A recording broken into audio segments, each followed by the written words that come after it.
Okay, dito tayo kukuha ng data or time history para gagamitin natin sa ating mga ah, earthquake analysis, no? But first, meron man akong pinagawa sa inyo na group work, yung numerical solutions, no, to single degree of freedom systems, no, para sa given na time history or time series na ground motion. So, saan natin ida-download yon? Dito natin ida-download yon ngayon sa Pacific Earthquake Engineering Research Center na website. That is the, kung titingnan nyo, that is the ngawest2.berkeley. Okay, type nyo lang yun sa URL, no? Yan yung URL. So, dito tayo kasi mostly na belong sa West 2, no? So, dito tayo mag-click. So, ang gagawin nyo muna, first na gagawin nyo is mag-sign in kayo. Sign in, no? Kung wala pa kayong sign in, mag-sign up kayo, no? Kung i-sign up nyo, yan. Madali lang, libre lang naman ito. Then, yun. So, mabilis lang yan. Then, sign in lang kayo. Ako, meron ako siyang account, no? Sign in lang. Then, dito sa sign in na ito, i-click nyo tong NGA West 2. Yan. So, para makahanap tayo ng mga libreng yung time history, no? Oh. So, meron tayong iba-iba diyan. So, dito na lang tayo sa scaling kasi hindi man tayo gagamit ng response spectra. Time history lang man na pure talaga yung kukunin natin. So, no scaling, then submit. So, after nyo makita dito, i-type nyo lang kung ano yung mga mga event name, no? Kung alam mo, Kobe, El Centro, but let's try Kobe. Kobe. So, Kobe earthquake, that is 1995, no? Kobe, 1995 earthquake, no? Ito yun siya, no? Great Hanshin earthquake ang tawag dito, no? Or Kobe. No? Kobe, 1995, no? So, sa Kobe, Japan, ito siya na earthquake. I think it's magnitude 6.9 ata ito. Magnitude 6.9. Okay. So, let's go here. Click yung Kobe, tapos search records lang. Wag nyo na lang ito masyado pakialaman. Pero you can try, no? If hindi nyo ilagay yung Kobe dyan, then you can try the magnitude from magnitude 7 minimum to 9 or etc. But let's try Kobe. So, search records nyo. Then, after nyo ma-search yung records na yon, makikita nyo dito yung mga different, no? Different na station, no? Kobe pa rin siya 1995 but different station, may Abeno, Amagasaki, Chihaya, meron tayong Nishi Akashi, Morigawachi, yan. Yan yung mga lugar sa Japan kung saan kinuha yung time history or time series gamit ang seismograph, di ba? Or yung accelerograph, no? So Kobe Japan. So click ka lang kahit asan dito. So i-try natin i-view itong sa Morigawachi, no? I-view natin 'yan. Then download time series. So pwede man natin hindi muna i-download, titingnan natin kung ano 'yung dito. So i-click natin high resolution, no, mga time series natin. Ito kasi yung i-download natin, no. So click niyo muna itong unscaled high resolution para makita niyo yung kung ano ba 'yan siya. Okay. As you can see here, basic lang muna tayo sa ground motion or time history.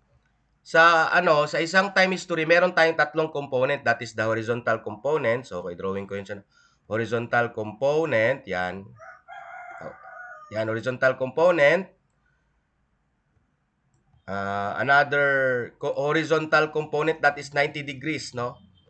That is 90 degrees. Yan. Ito yung tinatawag na horizontal 2, H2. Yan. Ito H1. Yan, H1.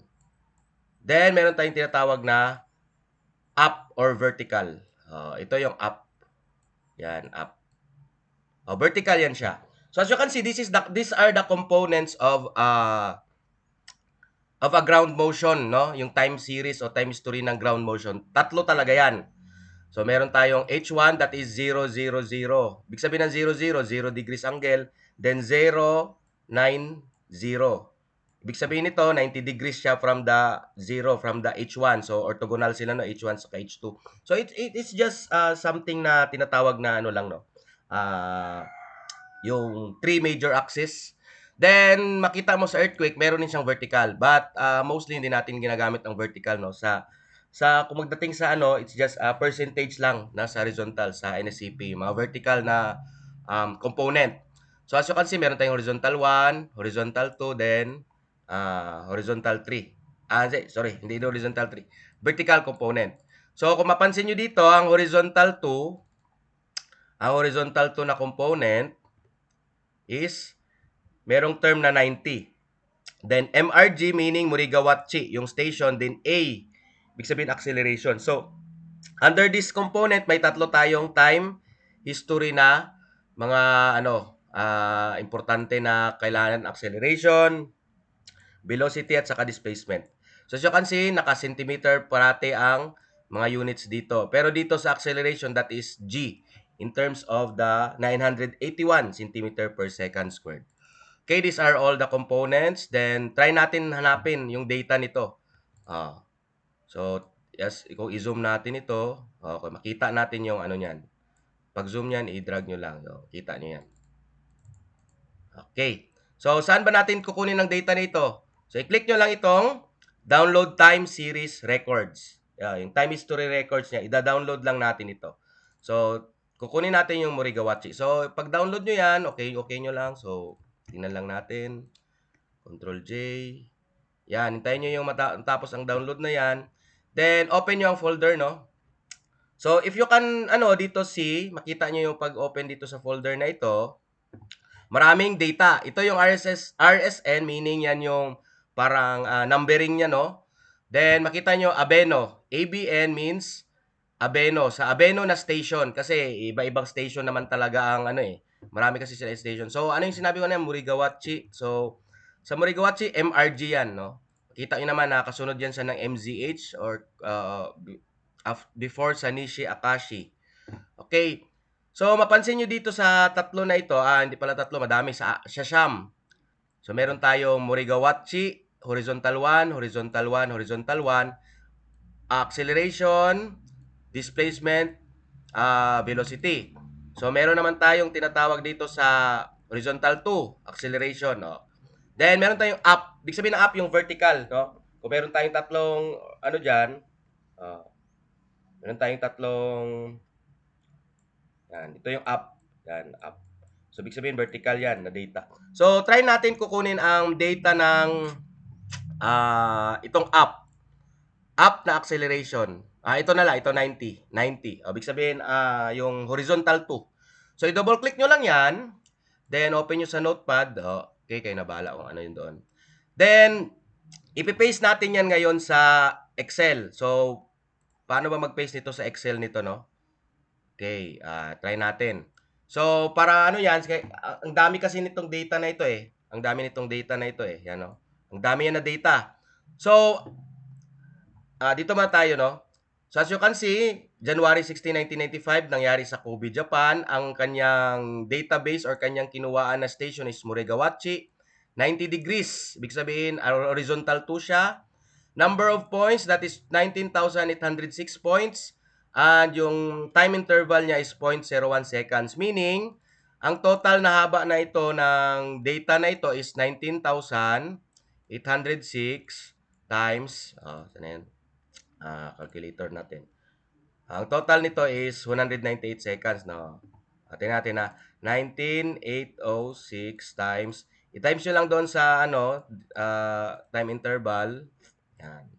So, 198 seconds lahat ito sila. So, ang problem dito is mahaba ito masyado. Mahaba ito masyado. Sorry, no? Okay. So, this is first day entry, second entry, third, fourth, fifth, okay, etc. 6. Ganyan yung pagka-arrange yan. So, anong gagawin natin dito? It's up to you to do this one. So, ang gagawin nyo lang, ako, iba rin yung ginagawa ko dito, no? Then, click nyo yung text import wizard. Kasi pag copy mo yun siya, finish yun na yan. So, magkakahiwalay na sila. So, ngayon, hindi pa to natin mag-graph kasi hindi pa siya naka-arrange sa maganda. So, meron akong ginawang dito, no? Time history. Okay. H2. Lagyan natin dito ng H22. So, bahala na kayo paano mag-name yan. So, i-open ko yan siya dito sa ano. I-open ko yan siya dito sa Excel. Ipaparan ko. So, makikita nyo ngayon, meron akong code nito. Kayo na bahala sa coding. Okay, hindi ko na ipakita yung code nito. Kayo na bahala, no? I will give additional points kung marunong kayo mag-arrange. So, ang gagawin natin ngayon, yung ito na itsura, no? Kasi ang haba nito eh. Ang haba ng data na ito eh. Napansin nyo? Haba masyadong data na yan. Let's try i-graph natin sa Excel kung tama ba yung nakuha natin na graph. Ito, kung mapansin nyo, gi-graph ko to sa, no, tingnan natin kung halos parehas lang siya. So, horizontal to, kung mapansin nyo dito, tingnan natin yung graph natin. So, halos parehas lang sila. Oh, para sila na itsura, no? Ibig sabihin, tama yung pag-arrange natin ng data sa MATLAB. So, kung i-download natin dito, ito na yung ginawa ko eh. Yan. Ito na yon, no? Copy ko yan siya. I-paste ko siya sa Excel. Okay. Then, panoodin nyo yung sa numerical solution ko. So, equivalent ng first na G or yung first na data, tingnan nyo, pansin nyo dito. Masyado kasing mabat eh. Is ito. O, di ba? Yan. Tapos, equivalent niya yan sa 0. Times 0. O, example lang natin, times 0 lang. Yan natin sa times 0 kasi ganun naman ang ano eh. Start naman sa 0. Then, itong 0.19, yan. Equivalent niya yan is itong 0.01, yan. Okay. Then, try natin i-graph. Insert natin dito, try natin i-graph. Okay. Tapos, select data. So, yun yung end mode para mabilis, no? Yan. Okay. Tapos, ito naman. Balik kayo doon.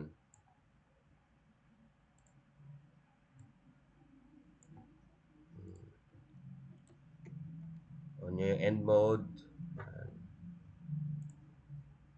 Okay. So, tingnan natin kung nag-graph natin ng maayos. Okay, nag-graph natin ng maayos. You can see here. Palakihin lang natin kasi madami kasi talagang ano nito eh. Madami kasi talaga tong points eh. Yan. So, nag-graph ko, no? Titingnan natin ito ngayon. Tingnan natin sa, ano, kung parehas ba talaga sila na itsura. Yan. Tingnan natin dito sa, okay. So, na-transfer ko yung data from PER or PER website. Na-transfer ko siya into Excel. So, ito yung kakailanganin natin. Dapat nakaganito yung ano nyo ha. Para magamit natin sa next natin na topic. Okay. Pero, just watch na lang yung doon sa video ko. Yun ang gagawin nyo sa group. So, ito ang kakailanganin nyo to ilalagay kasi para yan sa natin dito sa numerical solution sa earthquake 2 natin. Okay, as you can see, ginamit ko dito Newmark. No? El Centro lang yung nakapangalan but this is Kobe. So, yan na yung mga displacement natin gamit ang Kobe, earthquake, and modified Newmark method. So, hindi ko pa na-try itong Duhamel saka central difference. So, papagawa ko rin yan sa inyo, no? Okay, thank you, and God bless.